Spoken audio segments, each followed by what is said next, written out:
The word meditation in Sanskrit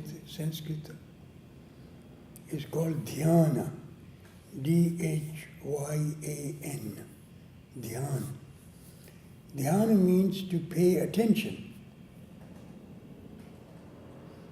If we try to find the root in Latin, there is a word called meditare,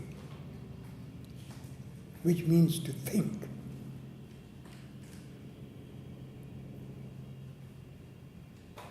So those are the literal meanings.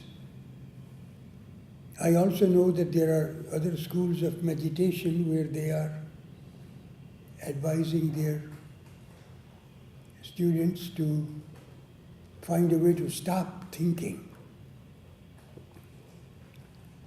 Are you familiar with those schools where people struggle with their mind and want to stop thinking? Unfortunately, they don't really work because it's the dharma, it is the duty of the mind to think. For example, if I was to tell my eyes not to see, and I sit half an hour every day, I stare at a wall, and I tell my eyes not to see. I can start that from the age 11 and end up at the age of 95. My eyes are still going to see, because it is the nature of the eyes to see. How the eye sees, that you can train your eyes. But not to see is not the nature of eyes. You can't tell your mind not to think.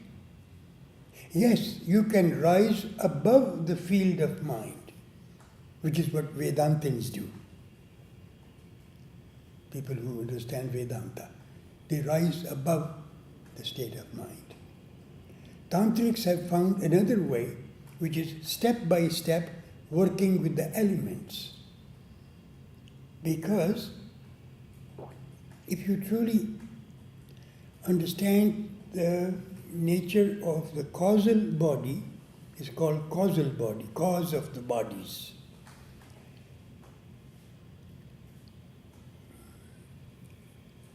Then you realize that before it reaches the physical body, there is another field called the subtle body. In Sanskrit, they are called Karan Sharira, causal body, Sukshma Sharira, subtle body, and Sthul Sharira, physical body. So physical body is the last of the three bodies. And interestingly enough, they are connected with the receptacles in our brain. Our left brain is connected with our causal body. Every thought that ever came to us, it comes from the causal body. And who is receiving it? Our left hemisphere of the brain. Every feeling that arises, that is received by our right hemisphere of the brain. But in the absence of having the understanding of the subtle body or causal body, we erroneously think that the brain is producing the thoughts and the feelings. I asked a professor of anatomy once that you are teaching us that the body is made up of anywhere between 70 to 100 trillion cells. The cells, do they have any feeling? Do the cells have any thinking capacity? And they said, no. Then I said, how do you then believe that the brain is producing the thoughts and feelings? He said, I don't know. This is a professor of anatomy. It's just a conviction that the brain is producing. It's like saying that your computer is producing what you read on the screen. Now, somebody is typing something. we are receiving the messages. How does an invention take place? Where does the creativity come from? Where does the poem come from? Where does the melody come from? They're coming from somewhere. The recipient is the brain. But in the absence of having any idea about the subtle body or causal body, obviously we're going to be materialists and we're going to say, yeah, matter is producing the thoughts and feelings. So that is something that has to be brought to the light. That's why I took the years to write this book. You can see the size of it. It explains a lot about the subtle body and causal body and physical body, obviously. Because we are born into the physical body, we start to think we are the physical body. We forget that we live in this physical body. There is a subject that lives in the object called the body. Body is an object. Body is not the subject. I am the subject. Now the question is, am I the body? First transition that takes place is called the first linga. I will tell you about the lingas in a few minutes, because part of the question was the elements.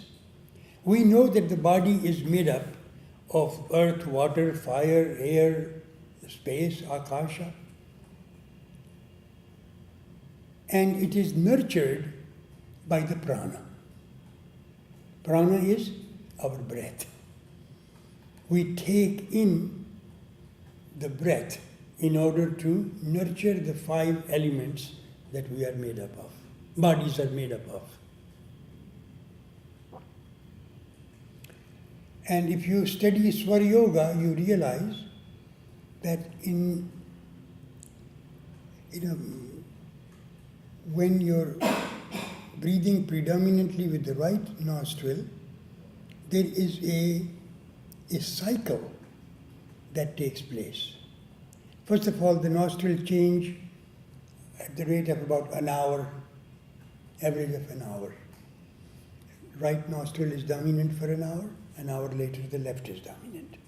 Then an hour later the right is dominant. But within that hour, 20 minutes we breathe in the earth element to support the earth part of our body.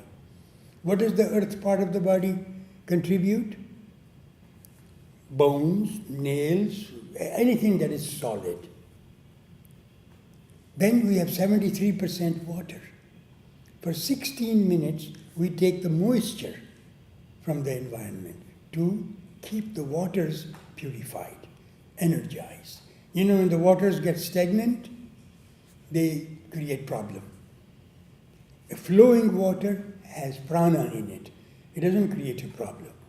That's why in the old text it says, never drink stagnant water. Always drink water that's flowing. It's healthier. Then for 12 minutes we breathe in the fire element. 8 minutes the air element and 4 minutes akasha. And then for 56 seconds to a minute, both nostrils become evenly open so that all 5 elements can just settle down. And then the left nostril will start. And the whole sequence of earth, water, fire, air, akasha will go and then come back to the right nostril.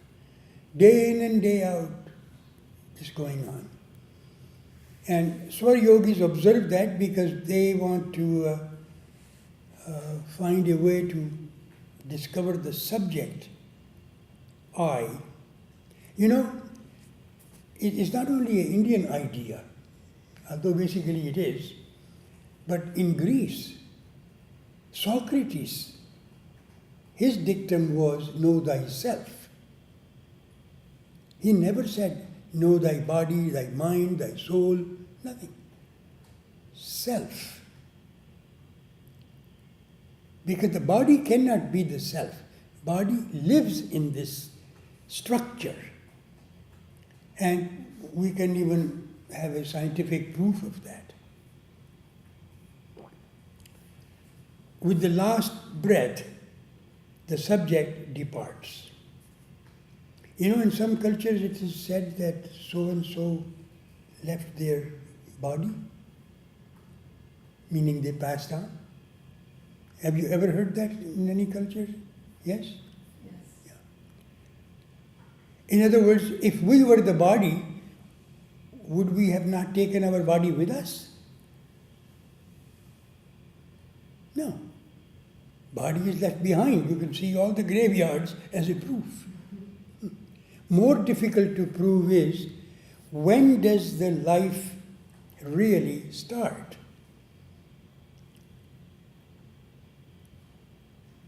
From this philosophy, life starts just as the union takes place between the male and the female, and who we really are, the subject, enters.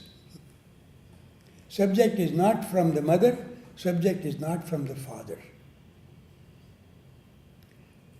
Subject is totally independent. It enters. And then, of course, it nurtures in 40 weeks and you deliver it, and then it's required that for 40 weeks you breastfeed the baby.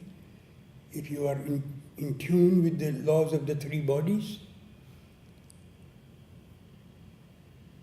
Because if you offer all that is necessary for a baby to develop into a loving adult, and then in search for the self do some spiritual work, that's only going to be possible if the first 5 chakra minds, so to speak, that thrive with the earth element, water, fire, air, and akasha.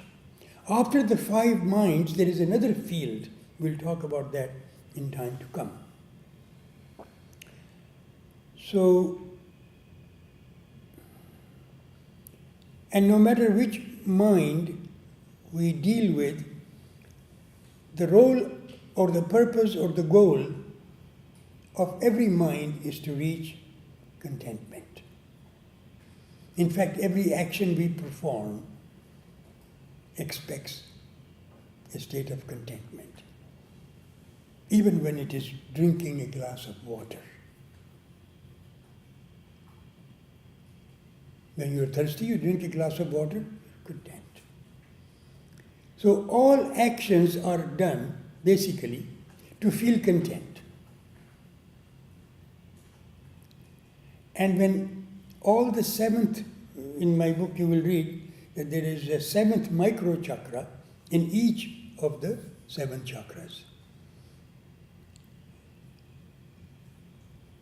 7th micro chakra stands for contentment. So when all 7 chakra minds are content, you are nearly enlightened. I say nearly.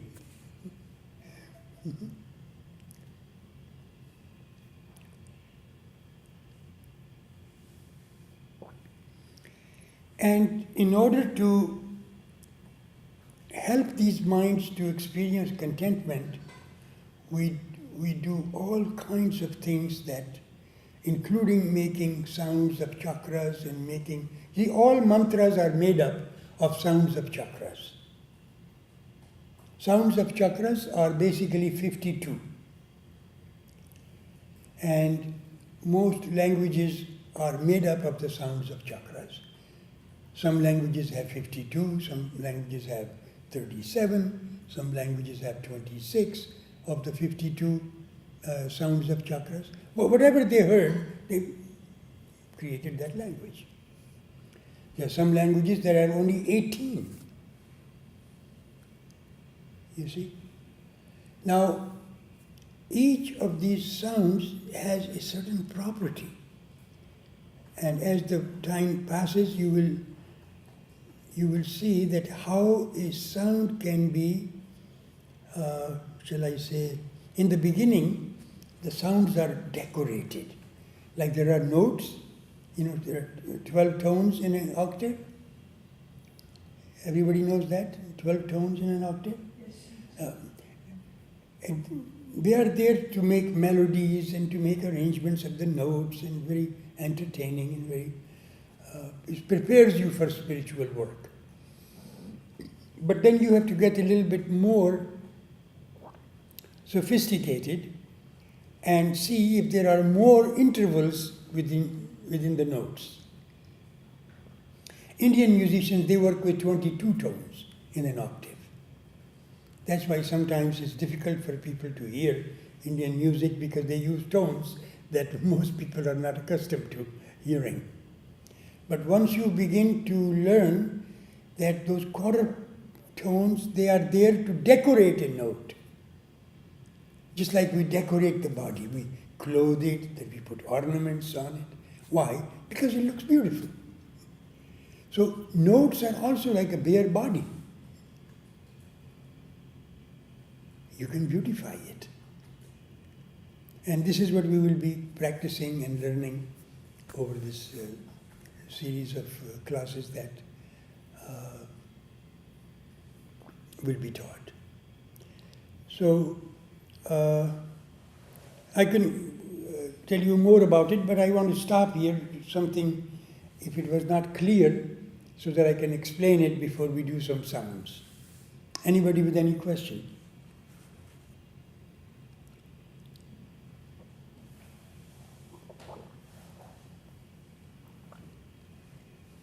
Shyamji, the chanting and the feeling of the mantra. Can you speak louder?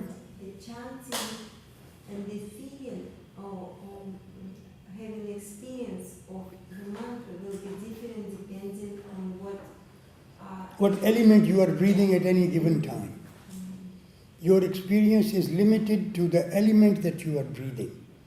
That's why, whether it's a melody or it is a chant or it is a sound of the chakras that you make, different people will have a different effect. Because everybody is not breathing the same element at the same time. We all have our own individual rhythm. And usually the rhythm starts with the time when the sun rises.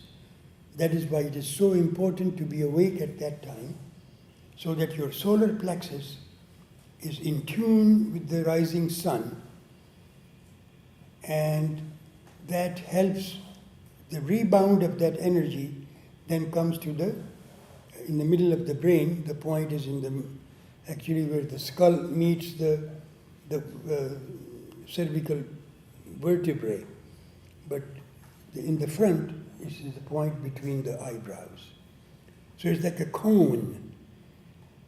Solar plexus, sun, and third microchakra of the sixth. When you establish that, 10 minutes of meditation is more than sufficient for the day. Because it's a time-bound meditation. Not like, every day at 6 o'clock or 8 o'clock, because the sun rises at different times every day. Because people cannot put it into their schedule, because everybody is run by the artificial clock. But nature works with its own clock. And if you really want to overcome your nature, you've got to comply with the natural rhythms. It will be much easier to conquer that nature. Most people even don't understand the concept of conquering nature. They think they're conquering another country, conquering another something outside, which is also part of the drama. But ultimately, you have to conquer your own nature. It's only then that you will realize that you are in the nature, but you are not of the nature. That's the journey. We live in the matter. We are not the matter.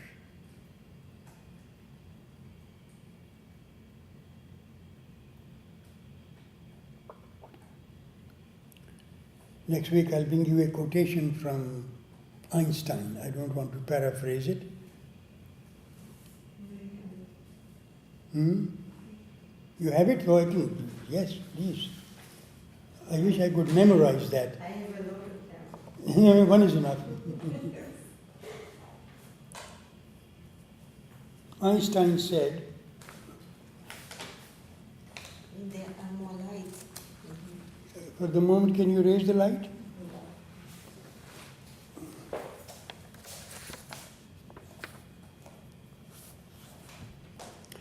Now, I need not introduce Einstein, but one thing I can tell you is that he was a scientist, an exceptional scientist. He was not a saint, he was a scientist. Maybe he was a saintly scientist, you can say. And he said, concerning matter, we have been all wrong. What we have called matter is energy, whose vibration has been so lowered to be perceptible to our senses. There is no matter.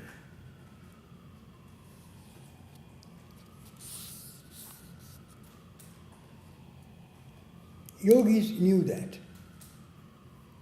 Therefore they said, okay, our senses are perceiving matter is because the energy is lowering itself to become perceptible. Why don't we raise ourselves so that energy doesn't have to lower, we can rise above it. We can rise above the matter. That was the sole reason why yoga was devised. Because once you leave the field of energy, which is heart chakra, you see, matter is perceived with the earth, water, and fire elements. Earth element gives us this ability to smell. Water element gives us the ability to taste. Fire element gives us the ability to see. So these three things are only perceiving the matter. In the heart chakra, it is pure love. That is energy. And that's what scientist Einstein discovered.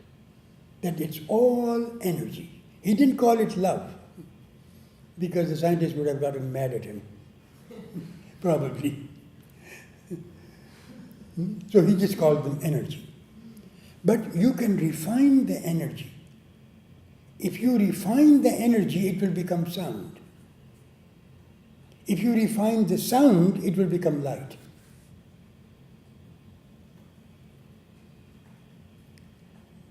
I just described to you the 7 chakras, actually.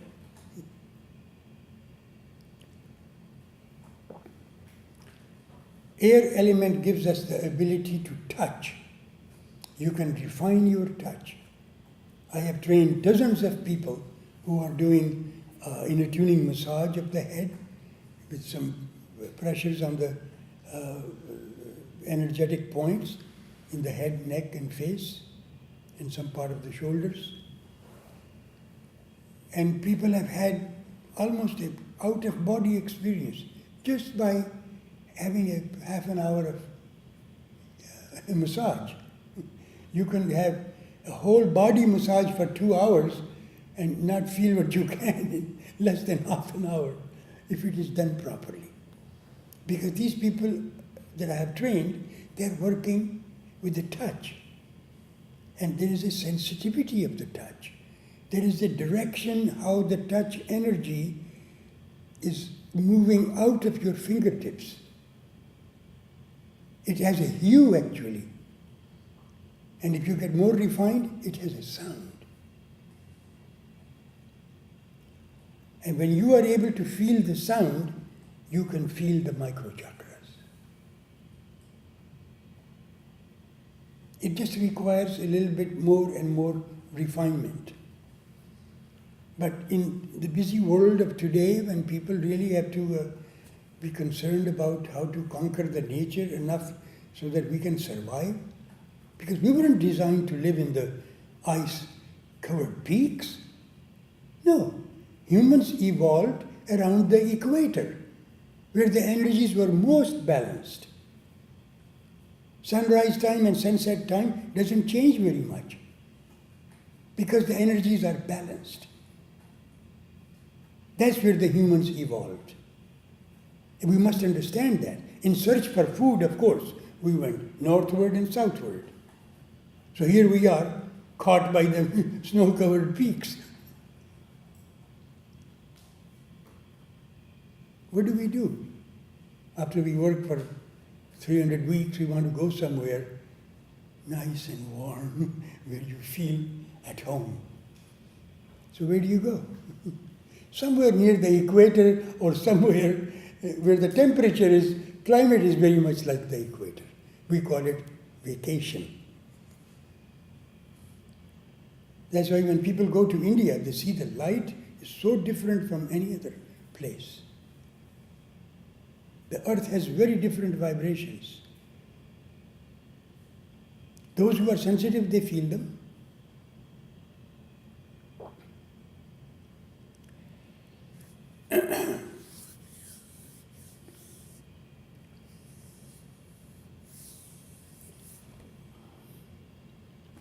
We are going to do some sounds, and I just want to explain to you. Can you all see this from distance? Yes. Yeah, we need some more light. When we do the sounds, then you can turn it down. Yeah. These are the first three chakras: earth chakra, water chakra, and fire. And this fire chakra, you can see the fire is being pulled by the gravity downward. Why is it being pulled by the gravity? Because nature's plan is to keep the waters warm so that we can have a family. When the waters are not warm, you can't have a family. Some of that fire comes down to the first chakra, so you can build a nest. But you got to have a nest to lay eggs. And then you provide shelter, care, love to what you have created. So that is the nature's plan. And in the yoga system, it is tied by what is called an iron chain. You see that chain? It's called the iron chain. We are bound by nature. It's like as heavy as iron. But yogis have found a way to break that chain by reversing this fire. So after you have done your dharma, your duty of having a family, and everything is done, then do things to reverse that triangle. And when you reverse that triangle, the fire then goes up. That turns into love. Everybody experiences it. Everybody. Even when this thing is down, the heart chakra mind sometimes needs that fire, so it goes up, but for a short time. As long as you are deeply in love, that triangle is up. But you don't stay deeply in love all the time. Bhaktas do. They are called bhakta, devotees. That's the word they use, devotee. Why? That their fiery triangle is upward.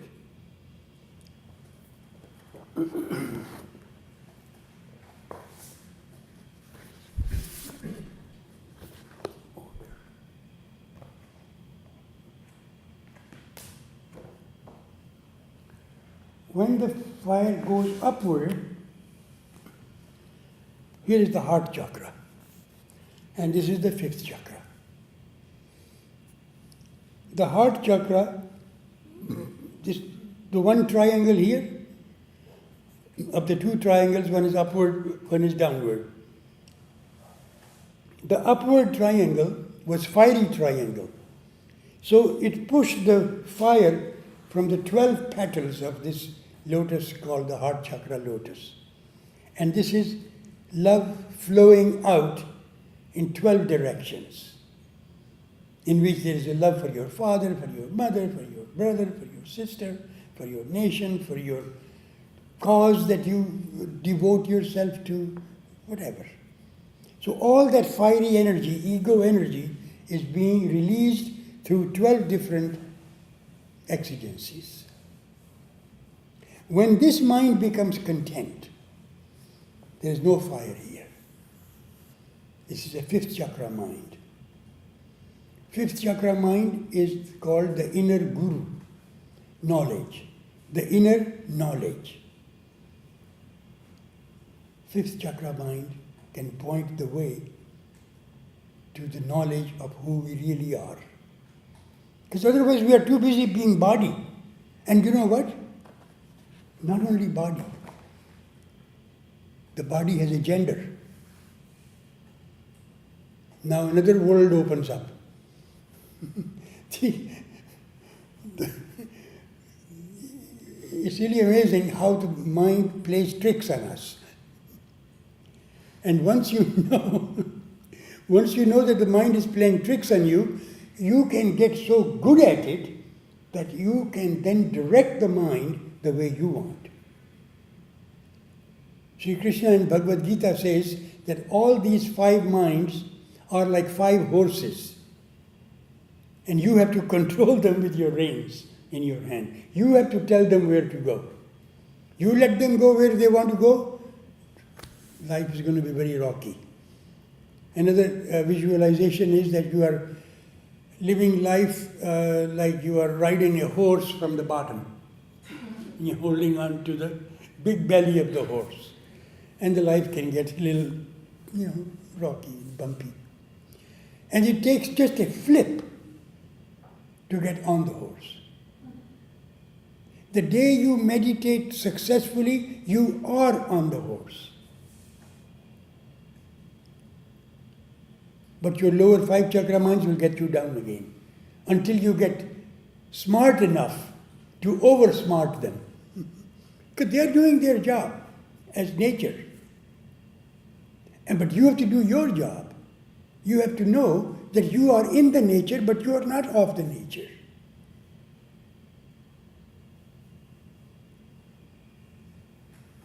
And if you are of the nature, then we will have to wait a few lifetimes before you learn your lesson that you are not.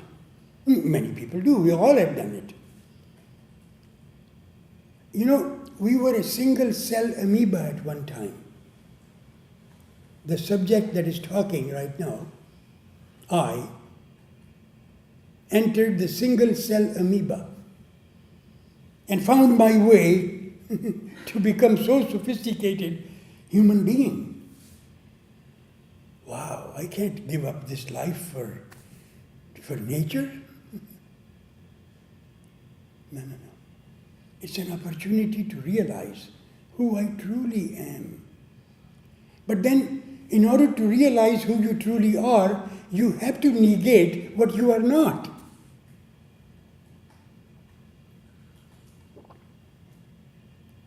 If you are identifying yourself with your body, then you are not being the subject.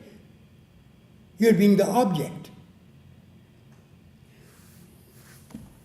What do I say? My glasses. What does that imply? I am the subject. Glasses are an object. Right? Now, my body.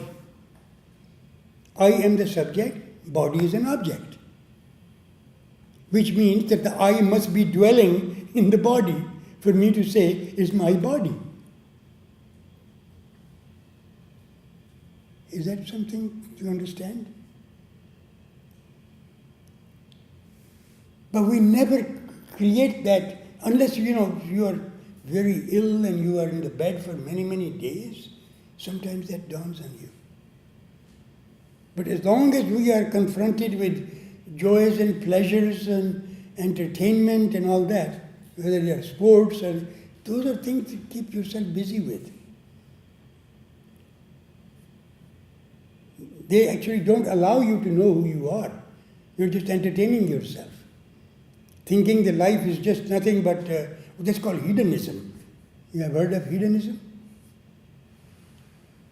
We are more than a hedonistic being.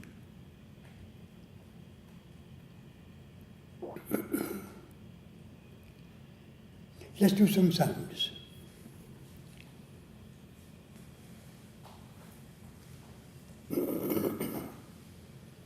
Most languages begin with the sound of ah or a. Ah.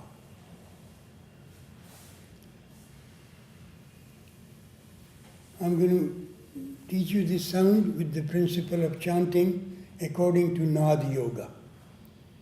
Nada Yoga suggests that you use pure prana to invest in the sound that you're going to make, which means that breathe in with your nose and your air will get filtered. It will be a little bit better than the air that you take in with your mouth. So if you keep on breathing with your nose and you repeat after me, and then we'll see where it goes.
I'll give you better instructions for the next series of sounds, but just want to have a quick reaction from you, just in one or two words. Very grounded and opened up to like the subtle plane. Mm-hmm. And how about you? Very good. And how about you? Vulnerable yet nurturing. Vulnerable and nurturing. Mm-hmm. Yeah. Relaxed, calm. Calm and relaxed. Mm-hmm. Ways of peacefulness with the clicking in my left ear. Mm-hmm. A bright energy Mm-hmm. from you. Bright energy. Mm-hmm. You? A feeling of presence. Presence. Yes. And you? Feeling flow. Flow. Compacting. Gentle light and vibration rise out of brain. Mm-hmm. Expansion. Expansion.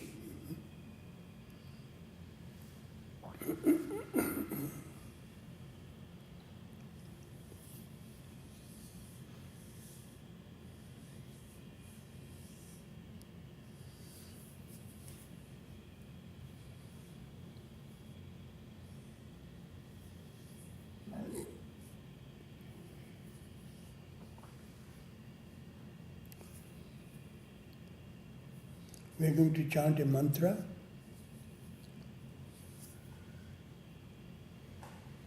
It's called Adhyakshaya. Can you repeat after me? Adhyakshaya. Adhyakshaya. Adhyakshaya. Adhyakshaya. Yeah. After 4 repetitions, you keep on listening.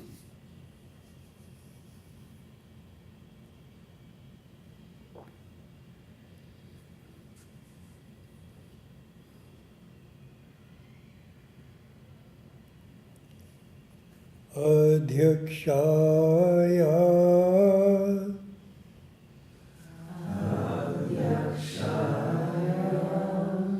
Adhyakshaya.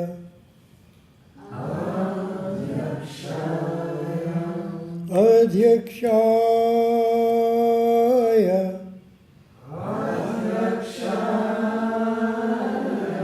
Adhyakshaya.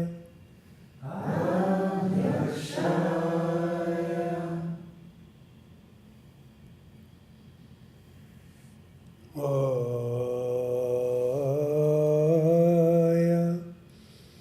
Aya.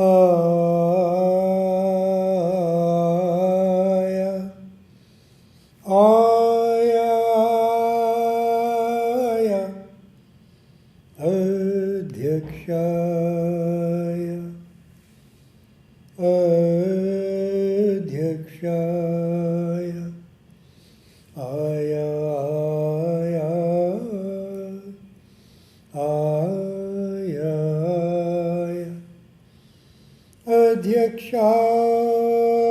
Adhyakshaya.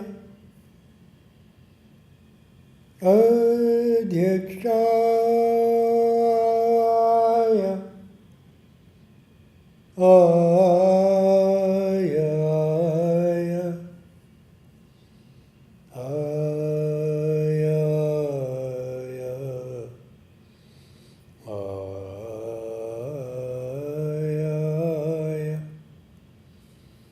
Aya.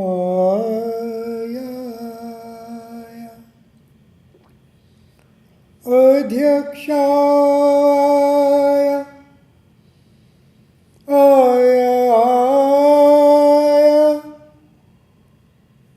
Adhyakshaya.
Just a quick reaction.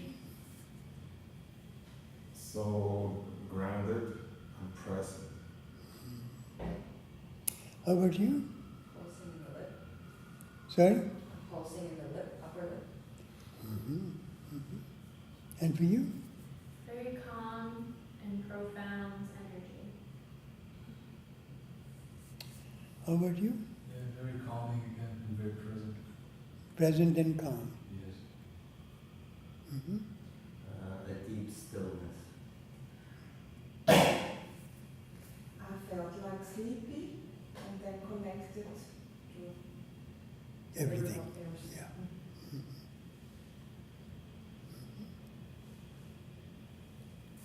I'm feeling like I need to stretch out my body. You want to, want to expand. Exactly. And you? Calm. That's nice. How about you? A few little pull up, but my shoulder blades little pull down. Ah. And Marina? I feel the boost of energy on euphoric energy to the heart chakra and Euphoric. yes, Yeah. and flowing through the hands. Mm-hmm. Marsha? I feel magnificent. I feel I was gone just for a while. Gone. Yes.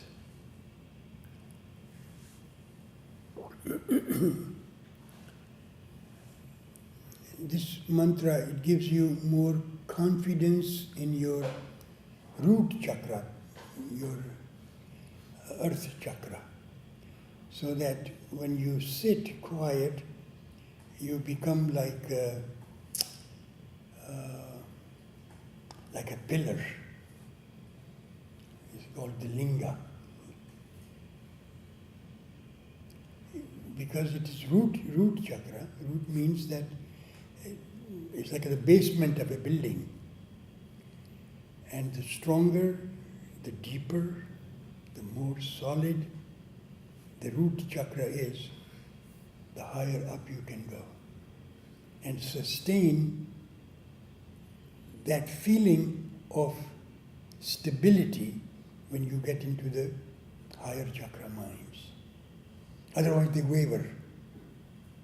That's why so much of emphasis is given for people to develop spiritually, that keep your colon cleansed 2 times a day, before sunrise, before sunset, empty your bowels. If you are not doing it, learn to do it.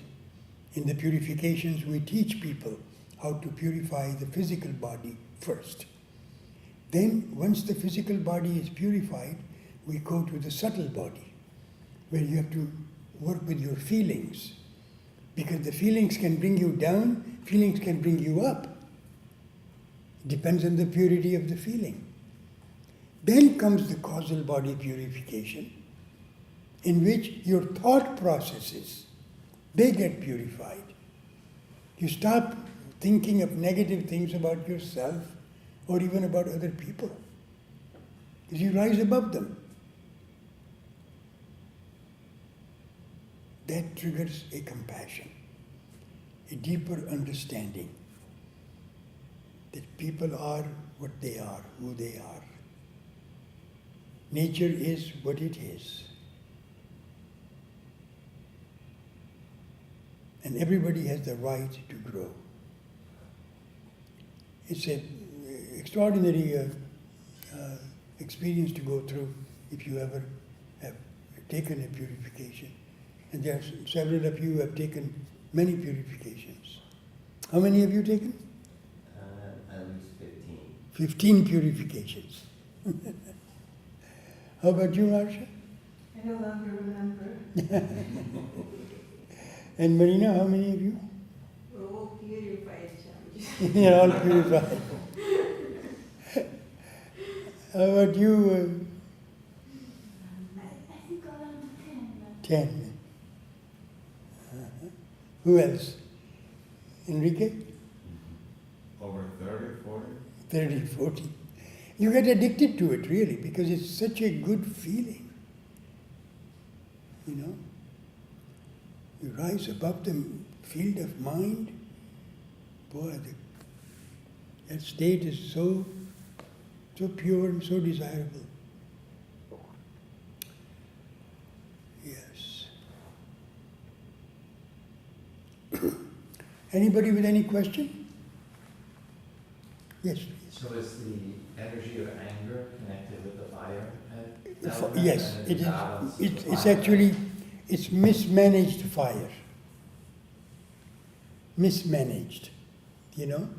So what are some of the keys to managing the fire energy? Uh, Not having it just come out by itself? Yeah, the fire chakra needs to be purified. Then coupled with the first chakra, which is the root chakra. When you are stable, you don't get challenged easily. Because you're so deeply rooted that somebody who's trying to annoy you, yeah, it's their problem. It's their problem, not yours. But you see, when you start to own other people's problems, you react.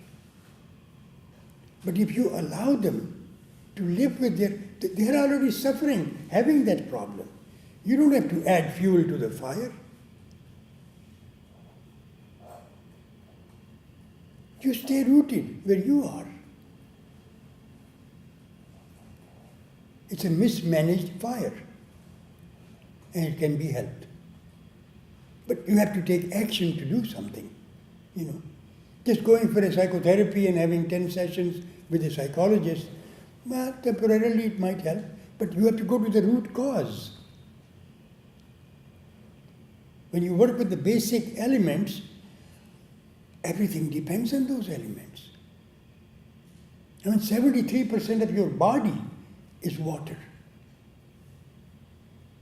The rest is all solid. Then it has a fire, and if your diet is good, you get good fire. Most of the times we don't have a good fire, because the fuel that we are putting in is not appropriate to the body type, to the season in which you are eating, to the geography where you are living. There are a number of things to consider. You know, it's nothing to brag about, but I'm nearly 84 years old and I'm traveling the world 3 times a year, teaching people what I'm teaching you, conducting purifications from South America, North America, Europe, India.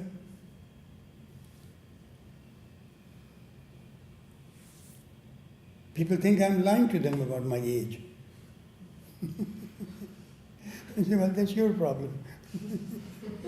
You know, I can't help that. If you want to perceive something in a way that you have decided to perceive, I can't help you with that. Yeah. But if you have any desire to change, take a purification. Yeah. You had a question? Yes. You mentioned the subject-object relationship with common objects. Mm-hmm. But what about family members and other human beings when you say this is my aunt, this is my teacher? How do you manage that relationship? Those are all what is called lokachar. Lokachar is a way to relate to other people. You know, there is an ethic of how to relate to other people. For that reason, we want to be polite, we want to be understanding. That's why we develop a compassion, so that you can accept people whoever they are. Because everybody wants to become better. There's no doubt about that. Human beings basically are having a potential to realize their own divinity. That's how great we really are. We have that potential. But because we are caught in this 95% dark energy and dark matter, that 5% light that there is not enough. So the yogis, they started to increase that light. Little by little, little by little, little by little. If you keep doing it.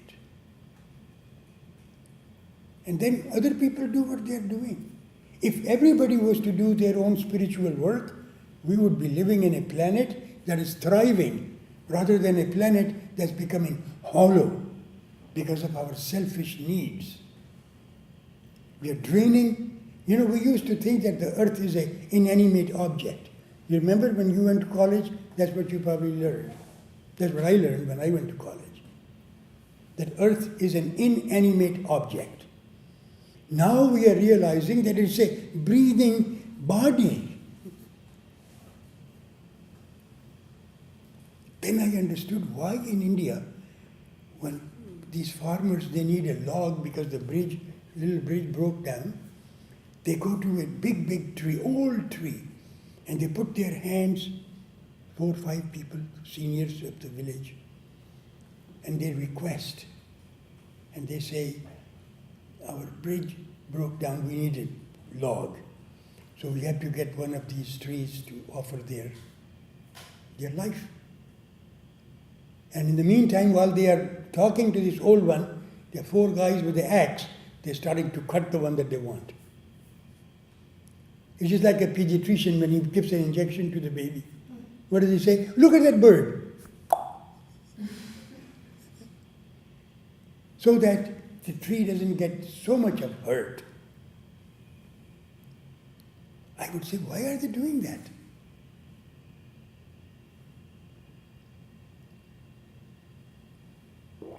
Because earth has feelings. Earth is a living, breathing body. And in the last 400 years, we have nearly destroyed it. And what's going to happen? It's going to go back to earth, to water. It came out of water, it will go back to water. Oceans are rising, signs are very clear. People are in the denial, those who think that it's not a fact. So we need more light, we need more knowledge. Yes, last question. What does the mantras mean that we were saying? Sorry? What do the mantras mean that we were saying?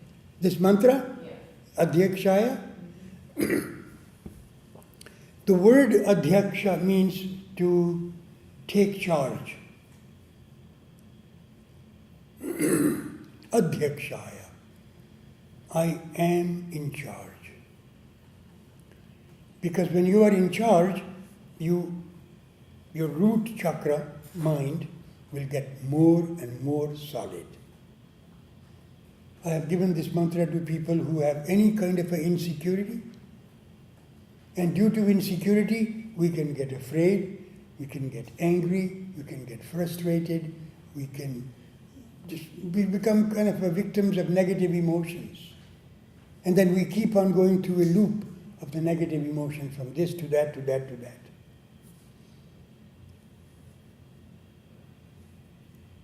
I give them this mantra to chant for 40 days, but most mantras are effective after you take a purification. You see? When the 3 bodies are cleansed, you have a better understanding. You have more sensitivity. Your senses become sharper. Remind yourselves, matter to energy will require some training. Otherwise, Einstein was not a poet. When he says that all that is energy, he's talking facts. He's talking facts. Can we realize that fact in our lifetimes? My impression is yes. But we have to do something about it. And that's what you will learn more so in the series that is coming and the purifications that's coming. We have a beautiful little place where we take a dozen people or so that we can really give them good service. So look into it. Okay, now there's enough time for me to play this instrument for some time. Yeah? Would you like to hear that? Yes. All right. Can you clear this? Okay.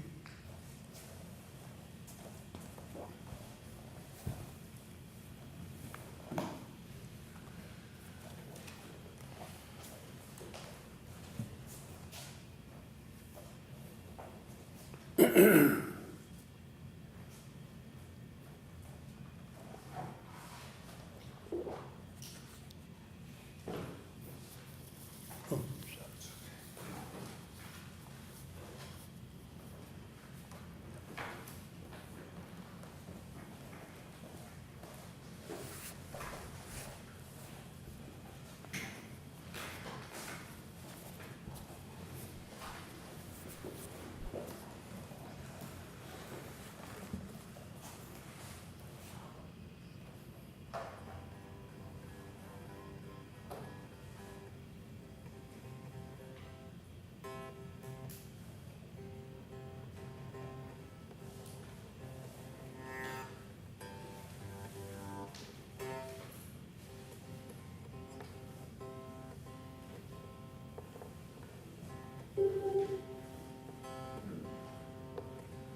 Those of you who are sitting on the floor, see if you can sit with your right leg over the left.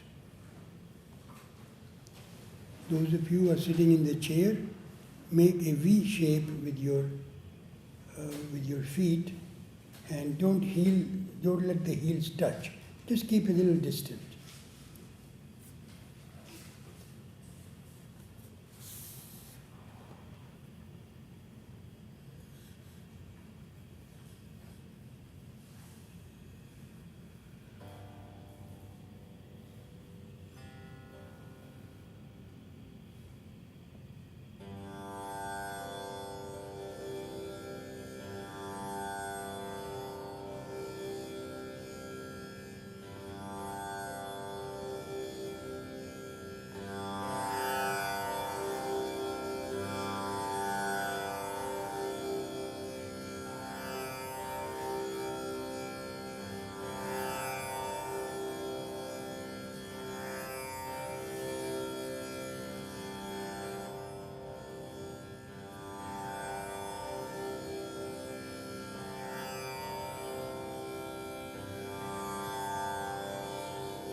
Namaste.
Ya Devi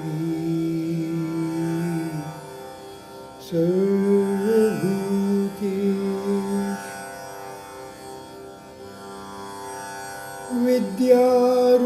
Vidyarupini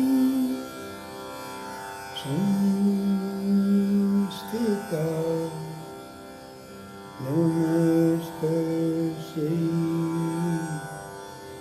Namastasya Namastasya Namo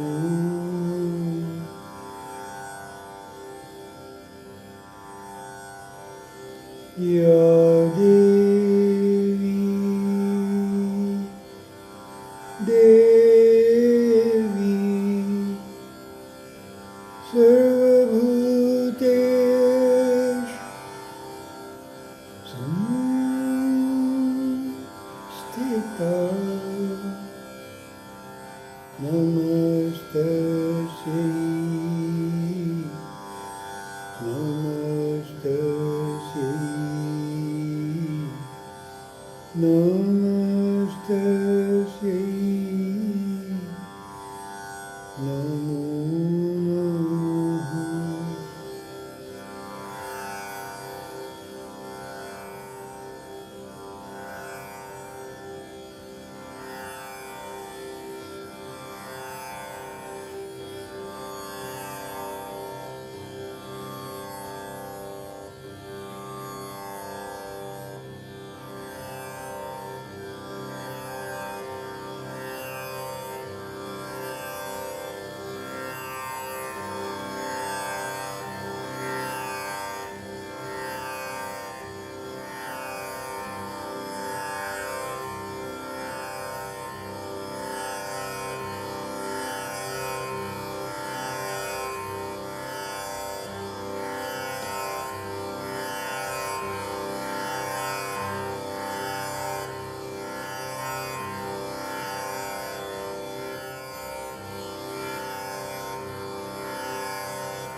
Just as we start our meetings with a mantra, we end also with a mantra.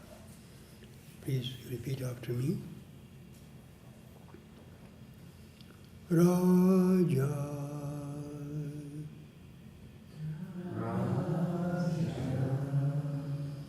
Raja.